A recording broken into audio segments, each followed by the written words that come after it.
नमस्ते। कहिलेकाहीँ लाग्छ नि सरकारी कामको लागि कति धेरै झन्झट।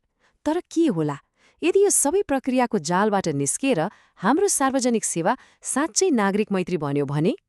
हो, आज हामी यस्तै एउटा महत्वाकांक्षी योजना मिशन 2082 को बारेमा कुरा गर्दैछौँ, जसले हाम्रो देशको प्रशासनिक मुहार नै फर्ने वाचा गरेको छ। अब यो यात्रा भनेको बाटोको खाल्डाखुल्डी पुर्ने जस्तो सानोतिनो मर्मत मात्रै होइन है। यो त पुरै बाटो नै फराकिलो र चिल्लो बनाउने कुरा हो। मतलब कर्मचारी तन्त्रको सोचमै परिवर्तन ल्याउने प्रयास हो, कागजको थुप्रोबाट परिणाममा र त्यो झन्झटबाट सिधै सहजतातर्फको यात्रा। तर यत्रो ठूलो परिवर्तन किन त? यसको अन्तिम लक्ष्य के हो? सोच्नुभयो? हो, यसको लक्ष्य हो 3वटा बलियो स्तम्भमा उभिएको एउटा नयाँ नेपाल। र ती स्तम्भहरू हुन् सुशासन, सामाजिक न्याय अनि समृद्धि। ल, अब यो रूपान्तरणको पूरा रोडम्याप कस्तो छ सरसर्ती हेरौँ है त। हामी लालफिताशाहीको समस्याबाट सुरु गरेर यसलाई समाधान गर्ने 3वटा अस्त्रहरू फास्ट प्रशासन, डिजिटल क्रान्ति र नागरिक पसलको अवधारणाबारे कुरा गर्नेछौँ। अनि अन्त्यमा यो लक्ष्यसम्म कसरी पुग्न सकिन्छ भनेर पनि केलाउनेछौँ। ल, सुरु गरौँ पहिलो खण्डबाट।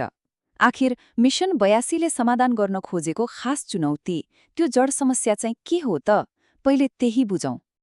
अहिलेको अवस्था हेर्ने हो भने यो एक किसिमको प्रक्रियामुखी भुलभुलाया जस्तै छ, जहाँ काम कसरी भयो भन्ने कुरा महत्त्वपूर्ण छ, काम भयो कि भएन भन्ने होइन। तर मिशन 2082ले हामीलाई कहाँ पुर्याउन खोज्दैछ? एउटा यस्तो ठाउँमा जहाँ नतिजा महत्त्वपूर्ण हुन्छ, जहाँ प्रविधिले कामलाई छिटो बनाउँछ र जहाँ नागरिक केन्द्रित संस्कृति हुन्छ। अब ध्यान प्रक्रियामा होइन, सिधै परिणाममा केन्द्रित हुनेछ। त्यसो भए यो यति ठूलो परिवर्तन गर्ने योजना त बन्यो, तर कसरी हासिल गर्ने त? यसका लागि के अस्त्रहरू छन्? आउनुहोस् हेरौँ। हो, समाधानको मुटुमै छ रूपान्तरणको त्रिकोण। सोच्नुहोस् त, एउटा इन्जिनमा 3वटा गियरहरू छन्: फास्ट प्रशासन, लेस अवधारणामा आधारित डिजिटल शासन र नागरिक पसल।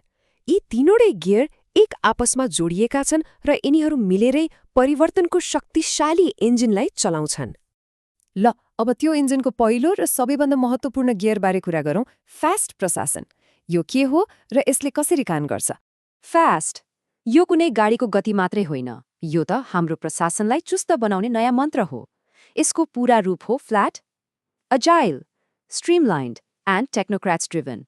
मतलब एउटा यस्तो प्रशासनिक मोडल जुन छिटो, छरितो र विज्ञहरूद्वारा सञ्चालित हुन्छ।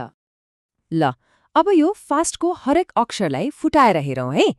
एफ भनेको फ्ल्याट, अर्थात् धेरै तहहरू हटाएर निर्णय प्रक्रियालाई छिटो बनाउने। ए भनेको एजाइल, मतलब परिस्थिति अनुसार छिट्टै आफूलाई ढाल्न सक्ने। एस भयो स्ट्रिमलाइन्ड, जसले काम गर्ने तरिकालाई सरल बनाउँछ। र अन्त्यमा टी भनेको टेक्नोक्राट्स, अर्थात् सही ठाउँमा सही व्यक्ति राख्ने, विज्ञलाई जिम्मेवारी दिने। यो भनेको पुरानो गाडीमा रङ्ग लगाउने जस्तो सामान्य मर्मत सम्भार मात्रै होइन नि, यो त पुरै पुरानो तह भएको पिरामिड जस्तो संरचनालाई भत्काएर त्यसको ठाउँमा सबैजना मिलेर काम गर्ने, खुला र कार्य सम्पादनमा आधारित एउटा नयाँ राजमार्ग बनाउने जस्तै हो। ठिक छ, फास्ट प्रशासनको कुरा त भयो। अब त्यो इन्जिनको दोस्रो गियर, दोस्रो प्रमुख अस्त्रको बारेमा कुरा गरौँ, लेस अवधारणामा आधारित डिजिटल क्रान्ति। यो लेसको अवधारणाले हाम्रो जीवनलाई साँच्चै धेरै सहज बनाउन सक्छ। कल्पना गर्नुहोस् त, अब सरकारी कामको लागि कागजको चाङ, कलम वा गोजीमा नगद बोकेर हिँड्नु नपर्ने, लाइनमा बस्न, कार्यालय धाउनु नपर्ने। मतलब पेपरलेस, पेनलेस, फेसलेस र क्यासलेस। सबै सेवा अब हाम्रो औँलाको टुप्पोमा हुनेछ। र यो सबैको परिणाम के हुन्छ त?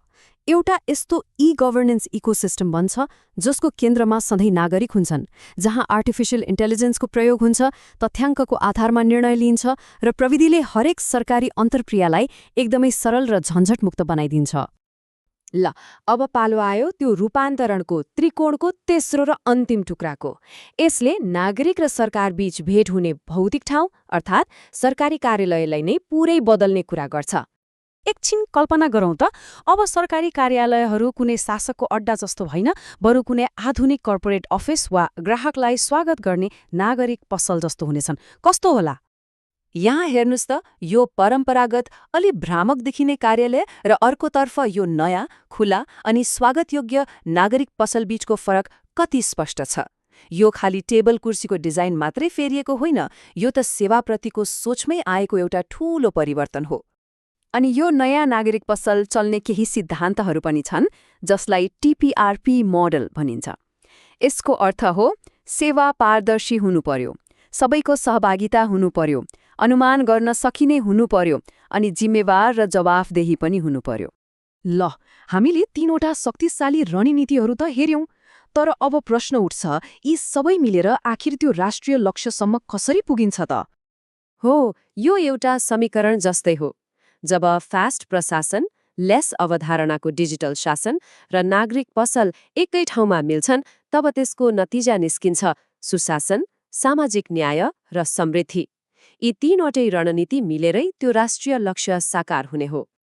तर हामीले यत्रो बेर कुरा गरेको परिवर्तनको इन्जिन चलाउने ऊर्जा, त्यो फ्युल चाहिँ कहाँबाट आउँछ? हो, त्यो आउँछ कर्मचारीहरूबाट। त्यसैले उनीहरूको क्षमता विकास र प्रतिभा व्यवस्थापनको नयाँ मोडलमा लगानी गर्नु यो यात्राको सबैभन्दा महत्त्वपूर्ण बाटो हो। अब यो लक्ष्यसम्म पुग्ने बाटो कस्तो छ त? यसका लागि 3वटा मोर्चामा एकैसाथ काम गर्नुपर्छ। नीतिगत सुधार जसले नियम कानूनलाई सजिलो बनाउँछ, संस्थागत सुधार जसले वित्तीय चुहावट रोक्छ र सबैभन्दा महत्त्वपूर्ण सेवाको संस्कृतिमा सुधार जसले कर्मचारीहरूको सोचमै परिवर्तन ल्याउँछ।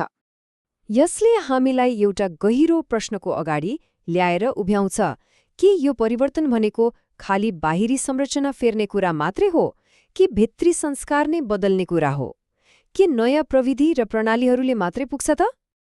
आखिरमा यो मिशनको सार भनेको के हो भने एउटा यस्तो सार्वजनिक प्रशासन बनाउने जुन आवेग र लहरमा होइन, विवेक, प्रविधि र नतिजामा चल्छ। प्रशासनिक रूपान्तरण भनेको केवल संरचना फेर्नु मात्र होइन, यो त नागरिकप्रतिको सम्मानको सम्पूर्ण संस्कृतिमै परिवर्तन ल्याउनु हो। र यही नै नयाँ नेपालको लागि आवश्यक सार्वजनिक सेवा हो।